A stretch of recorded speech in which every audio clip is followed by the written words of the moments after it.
Continuando nosso curso, a gente vai tratar hoje da notação. A gente viu na aula passada que existem três conceitos que a gente usa sem definição, né? São chamados de noções primitivas ou de postulados, tá? Hoje a gente vai ver qual a notação que a gente utiliza, né? Então a gente vai trabalhar hoje com notação. A gente vai ver como a gente denota conjuntos, como a gente denota elementos. Bom, os conjuntos, eles são denotados por letras maiúsculas. Então, os conjuntos são denotados por letras maiúsculas. Nem sempre vão ser letras do alfabeto latino, né? Às vezes podem ser grego também, como ômega. Depende muito do caso que a gente está tratando. Mas sempre a gente vai tratar conjuntos por letras maiúsculas. Já os elementos, quando a gente está falando de um elemento qualquer, a gente vai usar letras minúsculas. Então, para os elementos, a gente utiliza letras minúsculas. Isso aqui falando de um elemento genérico, né? A gente quer falar de um elemento qualquer do conjunto, e a gente vai utilizar as letras minúsculas. Na relação de pertinência, a gente vai utilizar um símbolo, que vai ser esse símbolo aqui, o símbolo de pertence, certo? Obviamente, a gente já viu que a pertinência relaciona um elemento a um conjunto, né? No caso das uvas que a gente viu na aula passada, se a gente sabe que uma uva, né, vamos chamar uma uva qualquer que a gente pegue do cacho de A. A gente vai usar um Azinho minúsculo porque a gente está falando de um elemento. A gente quer saber se esse elemento A pertence ou não ao nosso conjunto das uvas, que eu vou chamar de U, o maiúsculo, certo? E se a gente sabe que a uva pertence, né? Então, se a uva está nesse conjunto, a gente usa o pertence. Se porventura a gente for falar do morango, né? Vou chamar de Mzinho, a gente quer saber se ele pertence ou não a U. A gente já viu que ele não pertence. Então, a gente vai usar o mesmo símbolo, só que a gente vai riscar. Deixa eu botar um tracinho. Esse símbolo aqui, a gente lê não pertence.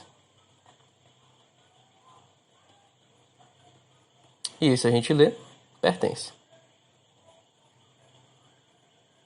Então, essa frase, esse símbolo aqui de cima, a gente lê A pertence a U. E esse daqui de baixo, a gente lê M não pertence a U. Onde aqui eu estou representando ele está representando um elemento genérico. No caso, uma uva, e o Mzinho está representando o morango que a gente tratou. Então, a gente denota dessa forma, geralmente. A gente também pode denotar um conjunto, né, pela descrição e citação de seus elementos. Então a gente pode descrever um conjunto pela citação. Por exemplo, vamos supor que nós queremos trabalhar com o conjunto das vogais. Então o conjunto das vogais, vou chamar de V, ele vai ser igual. Aí quando eu quero denotar esse conjunto pela descrição, ou seja, eu vou pela citação, eu vou citar cada elemento. Então, conjunto das vogais, eu vou botar igual, eu vou abrir chaves e vou pôr todos os elementos, que eu vou citá-los. Então, o conjunto das vogais a gente sabe que é A, E, I, O e U. Percebam que eu vou separar cada elemento por uma vírgula, né, para eu saber quem são os elementos. E quando eu terminar de citar os elementos do conjunto, eu vou fechar as chaves. Então, todo elemento a gente faz essa citação. A gente cita dessa forma. Por exemplo, se eu quiser tratar do conjunto de todas dos algarismos romanos, né? Vou chamar esse conjunto de R, botar igual, vou abrir as chaves e vou botar todos os algarismos romanos, que é o I, o V, o X, o L, o C, o D e o M. Então pronto, aqui eu consegui novamente citar cada elemento do meu conjunto.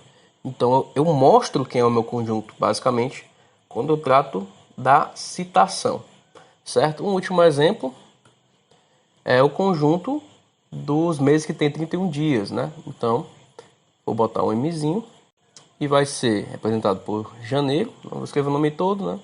Janeiro, março, maio, julho, agosto, outubro e dezembro. Então, novamente, eu fiz a citação de todos os elementos. O ideal seria eu colocar o nome completo, mas para economizar o tempo do vídeo, eu decidi botar só o começo.